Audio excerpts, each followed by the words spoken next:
This is Alvin Langdon Coburn, recording the opening address of his photographic exhibition at the University of Reading, to be held on January 23, 1962.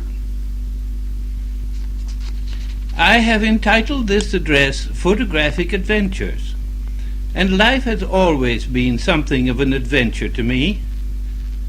When, at the age of 18, I first came to London from America with my distant cousin F. Hollanday, I was open-minded for adventure. Day was a cultivated and sensitive man of independent means who published books as a hobby. He was keen on the writing of Keats, Maeterlinck, and Edward Carpenter, and he had already made a very distinguished contribution to photography, one of the most arresting aspects of which was a series of sacred photographs in which he himself posed as the central figure of Jesus the Christ, letting his hair and beard grow for over a year in the manner of the Oberammergau Passion Players, as a measure of his enthusiasm and sincerity. At his American studio in Boston, Hollanday held exhibitions of his own work in an incense-laden atmosphere, and it was an aesthetic experience to visit one of these exhibitions. The elite of Boston society climbed the narrow, mysterious winding stairs to enjoy his art. I helped Hollanday hang his exhibition of what he termed the New School of American Photography at the Royal Photographic Society in London in the year 1900. This close association was a wonderful inspiration to an impressionable young man as I then was, and I owe him much. Another early influence in my photographic career was that of Alfred Stieglitz and the photo secession. Stieglitz published a sumptuously printed quarterly magazine entitled Camera Work, the first number of which was dated January 1903, and it ran for over 12 years. Numbers 6, 15, and 21 all contained collections of my work. The reproductions were mostly photogravures on thin Japanese paper, and they were of a very high quality. It was, in fact, a unique production. Stieglitz also held exhibitions in his own little gallery at 291 Fifth Avenue, New York. And there were two devoted to my work, one in 1907 and another in 1909. And he did much to promote the recognition of photography as an art. For a time I worked with Gertrude Käsebier in her New York studio. She was an important figure in photographic portraiture in those early days. Clarence H. White is probably one of the most distinguished and refined members of the photo secession, and the name of Edward J. Steichen, who I met in Paris in 1900, is of course also of great significance. Frank Eugene and George H. Seeley should also be mentioned. Stieglitz himself was a pioneer and made memorable photographs as early as 1893. He shared with Hollanday the aspiration to leadership of the American school. And they were, I think, if the truth be told, just a little jealous of one another. Hollanday's old home in Norwood, Massachusetts, has now become a museum in his memory. My first point of contact with Professor Gordon, who has organized this exhibition, was through my literary portraits, many of which were made in the early years of this century, that is, between 1904 and 1916. As is well known, Professor Gordon was responsible for a unique exhibition of the life and times of William Butler Yeats, the Irish poet and dramatist, which was first held at the Whitworth Art Gallery under the patronage of the University of Manchester, which I had the pleasure of attending.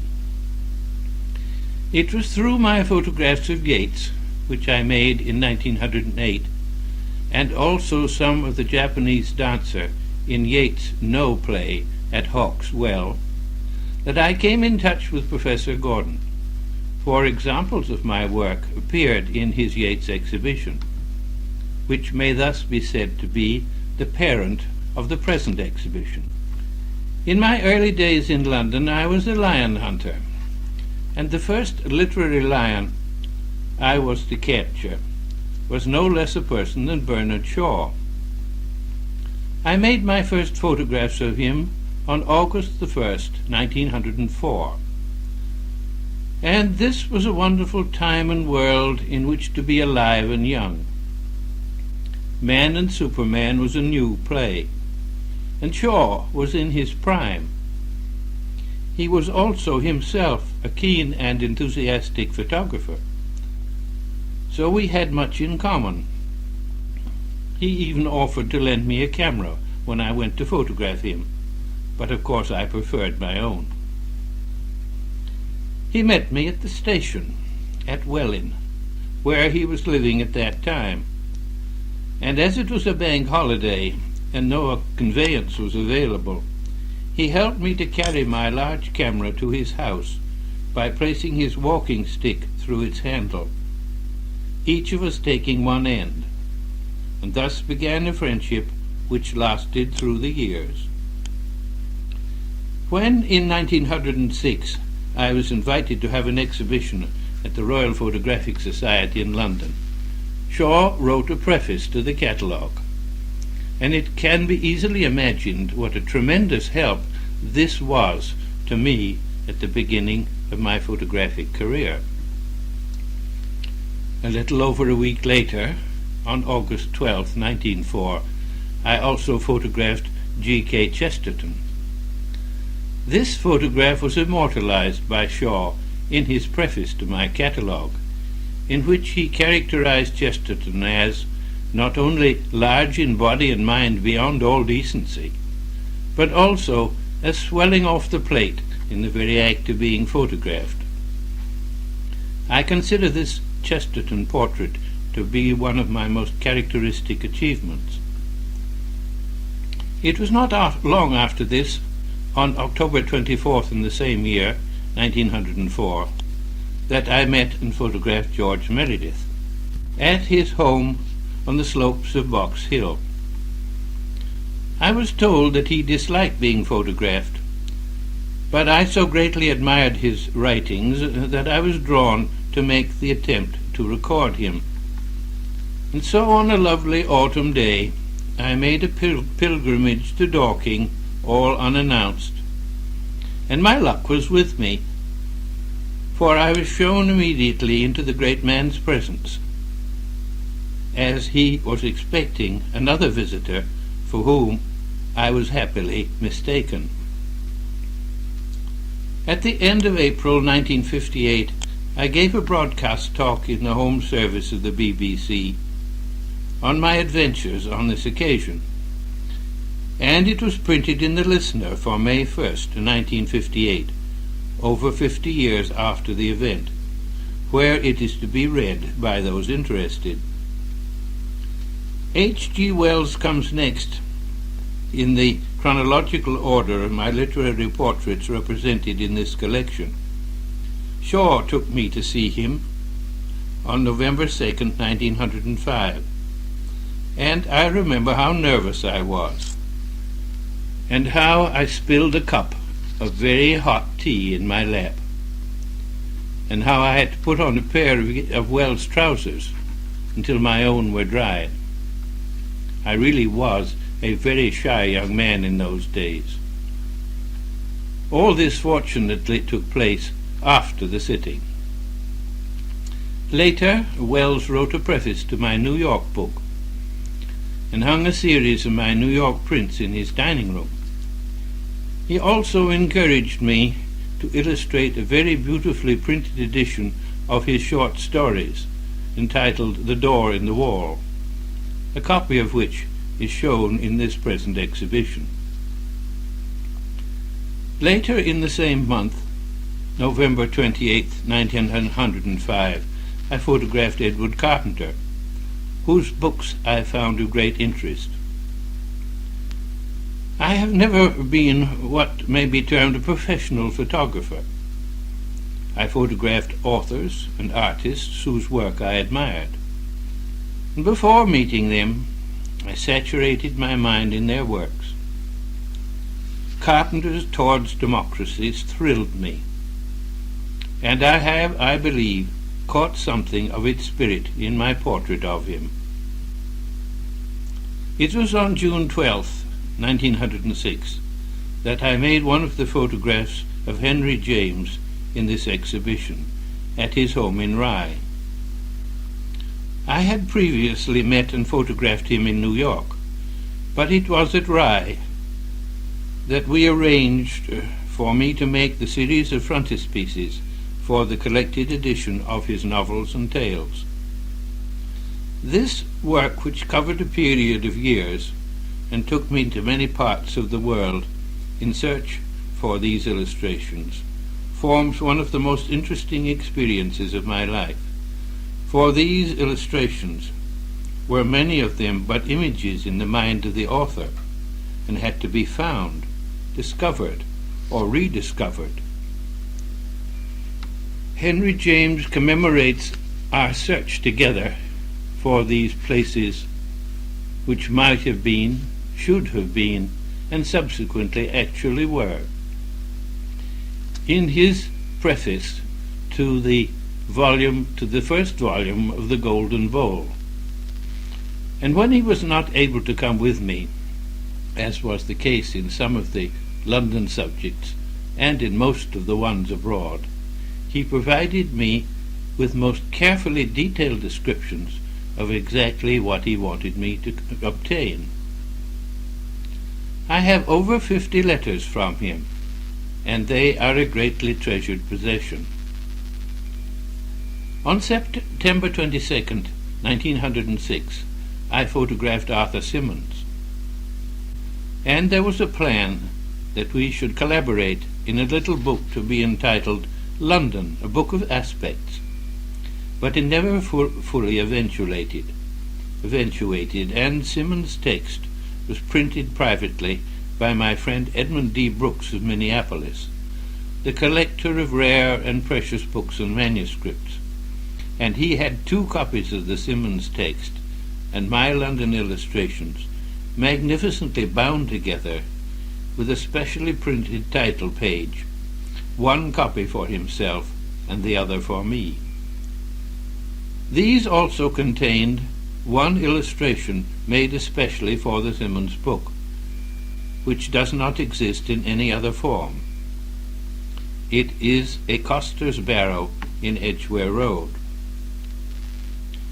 Brooks was a remarkable man of great discernment. The Fiona MacLeod manuscripts passed through his hands. Max Beerbohm I photographed on January 15th, 1908, and he has been with us until quite recent years. But most of my sitters in my book Men of Mark have passed on to the larger and richer life. In fact, very few of them remain except in their work. But how splendid it is to have known and photographed them. George Moore, photographed in Dublin on January 23rd, reminds me of that strange city and the happy times I spent there, of the Abbey Theatre, of an evening I spent with Moore and Sir William Orpin, the painter, and all the glamour of those ancient days. And the very next day I captured Yeats by flashlight, reciting one of his own poems. He wore a velvet coat and a flowing black tie at the dinner given in his honor by Lady Gregory. Later I saw more of Yeats in London, in connection with his No play, as already mentioned. I made a series of photographs of the original production, for which Edmund Dulac designed the masks and the costumes. Dulac made caricatures of people he liked, and little images of those he disliked.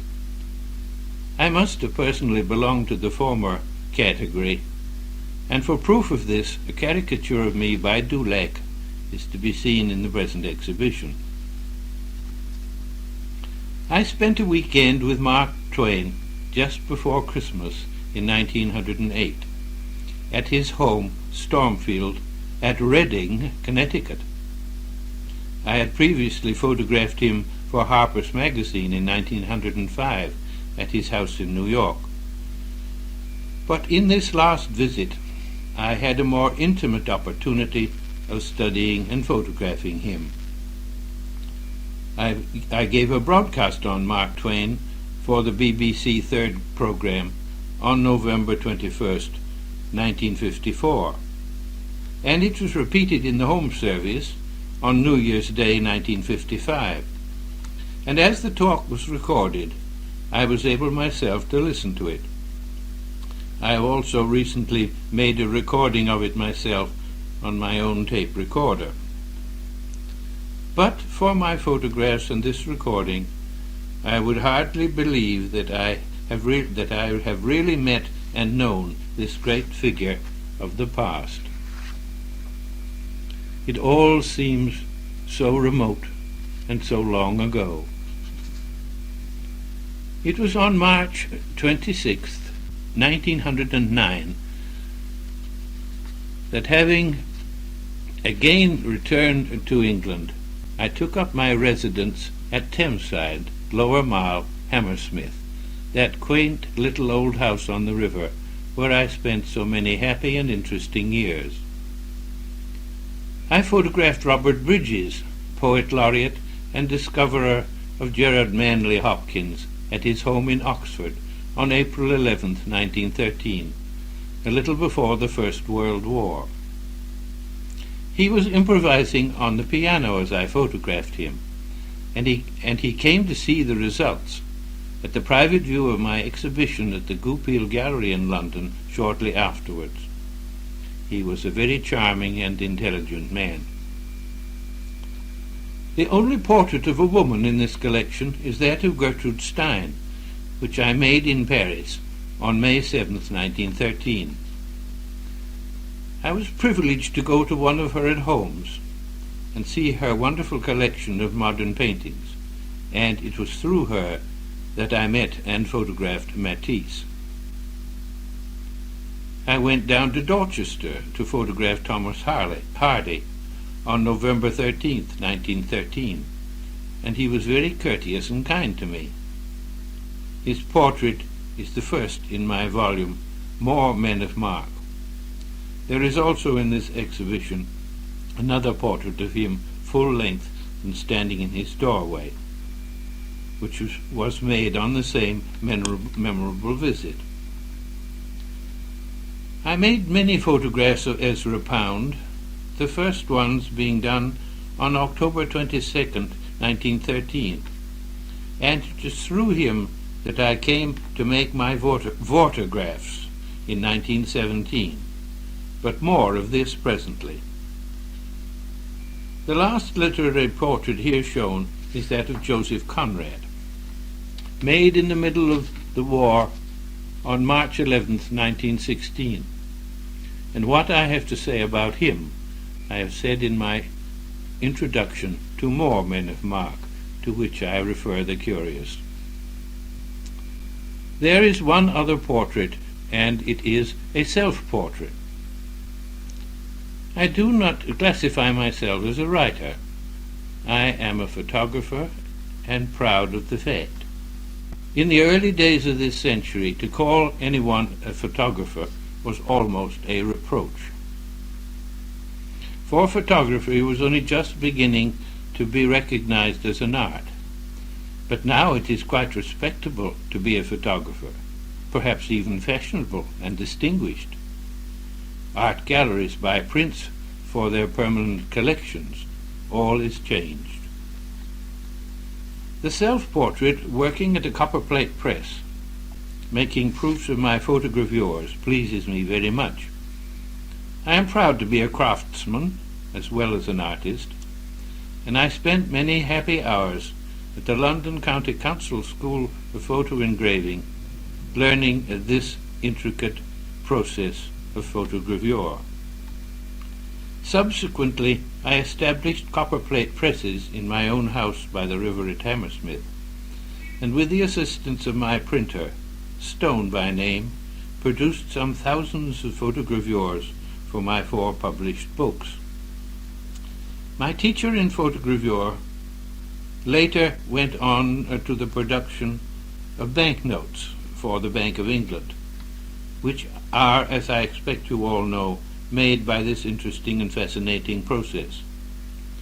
And it is without shame, and indeed with pride, that I include this print with my press in the present exhibition.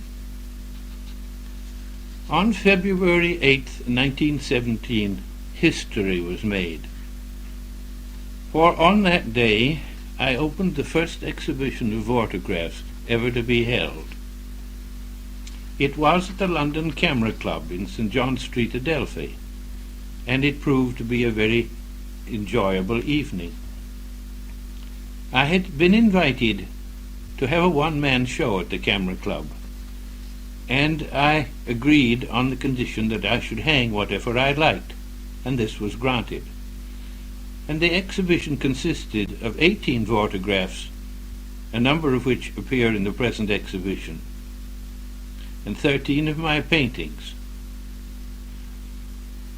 Incidentally, I studied painting with Arthur W. Dow of Columbia University in America and with Frank Brangwyn in England.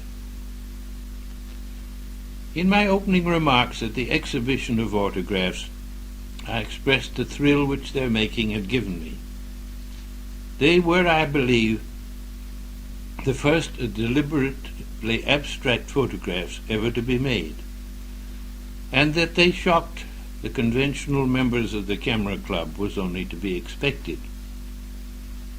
Ezra Pound, the high priest of the vorticist movement, contributed an anonymous preface to the catalogue, in which he set forth the creed of vorticism and the place of photography in this then new form of art. He quoted Walter Pater, "All arts approach the conditions of music." He went on to say that the vortiscope with which these photographs were made freed photography from the material limitations of depicting recognizable natural subjects. By its use, the photographer may joyfully create beautiful arrangements of form for their own sake, even as does a musician. But Pound warns us that the vortiscope is useless to a man with no eye for form and pattern. Ezra Pound himself was present at the opening of the Camera Club exhibition and contributed some very interesting extensions and elaborations of his preface to the discussion, which followed my opening remarks.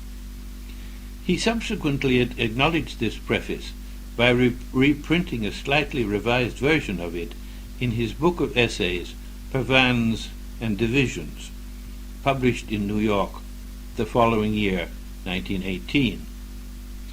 Bernard Shaw was also at this opening of the Camera Club exhibition, and contributed in his usual brilliant manner to make the evening a memorable one. After over 40 years, these photographs continue to please me, and I still retain something of the enthusiasm involved in the adventure of their making. Having mentioned Pound's quotation from Pater, "All arts approach the conditions of music," this may be a suitable place to speak of my own adventuring into the musical field. Having had considerable experience in the use of the camera as a means of artistic expression, I began to experiment with a pianola. I shared this enthusiasm with two other photographers, the late Frederick H. Evans, well known for his architectural photography, and the late Dudley Johnson, honorary curator of the print collection of the Royal Photographic Society. I had a machine made by which I could cut my own rolls of music not commercially available, and I once played the solo part of a piano concerto with a symphony orchestra. I even had the temerity to play the pianola to that very great pianist Benno Mazurewicz, who was quite amazed with what I was able to do with it. I was very intrigued by the patterns made by the holes punched in the paper, and experimented with sounds made by patterns merely conceived visually. I found that the patterns of Bach were especially beautiful. I had over 1,000 music rolls, and was thus able to study, become familiar with, and render enjoyable to myself and others a wide range of compositions, mostly modern. This musical enthusiasm led me to contact with musicians themselves, and in 1914, just before the First World War, I began photographing them, and made a collection of 33 which were to have been published as a book entitled Musicians of Mark. But up to the present they have most of them remained in my portfolio. They include such great names as Sibelius, Delius, Holst, Arnold Dolmetsch, and last but by no means least Stravinsky, whose portrait I made as late as June 19, 1921. One result of the portraits of musicians was a BBC broadcast given quite recently on November 18, 1960, entitled Musicians in Focus. The final tragedy with my pianola and rolls was a flood. My little old house by the Thames at Hammersmith was inundated by a high tide breaking through the wall in front of the house, and 3 feet of muddy water surged in, and this ended my career as a musical executant, and it was all very sad. I have sometimes been asked which I prefer, my portraits of people or my portraits of places, but my answer has always been, when I am making portraits of people, I prefer these. But when I am engaged in the portrayal of places, they become the center of my eager interest. Probably my landscapes and cityscapes are more original and offer more scope for a sense of design and pattern than the portraits. And of course there are the photographs, which are perhaps the most original of all. There are quite a number of my landscapes and cityscapes in this exhibition, and they include impressions of London, New York, Edinburgh, Pittsburgh, and examples of some of my dramatic captures in the Grand Canyon of Arizona, made in 1911. My books of London, New York, and Edinburgh have all been published, I am glad to say, but those of Pittsburgh, Paris, and the Grand Canyon have not yet appeared. The Edinburgh series, made to accompany Stevenson's text, Edinburgh Picturesque Notes, was published in a beautiful edition as recently as 1954, I began this series of photographs as early as 1905, but they could not appear previously with the text as it was still in copyright.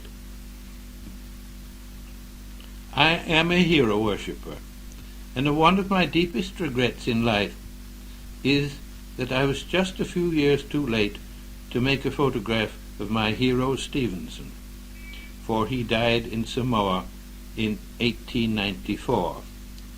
It is true I began to make photographs as early as 1890, at the age of 8, but I would hardly have qualified to portray so great a man at this early age.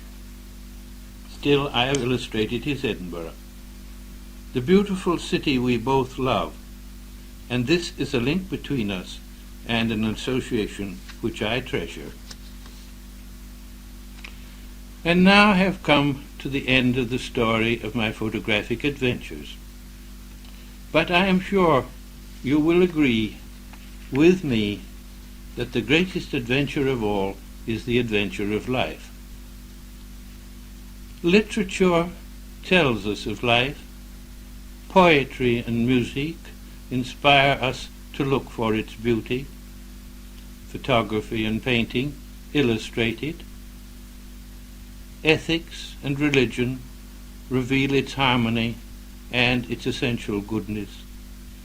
Philosophy explains its truth, and the culminating art of the perfect life of the mystic leads the soul out of the limitations of time and space into the beholding of the unity of the eternal now. Friends have asked me why I have for many years ceased to devote my energies exclusively to photography, after having attained a certain proficiency in it through a life dedicated to its mysteries. The answer to this is that I think spiritual concerns are more important, and the art of the interior life to be more vital and significant to the supreme and ultimate purpose of the human soul than any other activity. If you compare photography and religious mysticism as alternatives to which one should devote one's life, there can be no doubt as to the ultimate choice, or their respective values and importance. The greater choice, however, always includes in some manner all the others. Seek ye first the kingdom of heaven, and all other things are added unto you. For religious mysticism is the peak of the range from which even the vistas of photography may be beheld in an ever newer, richer, and more mysterious radiance. Photography teaches its devotees how to look lovingly and intelligently at the world, but religious mysticism introduces the soul to God.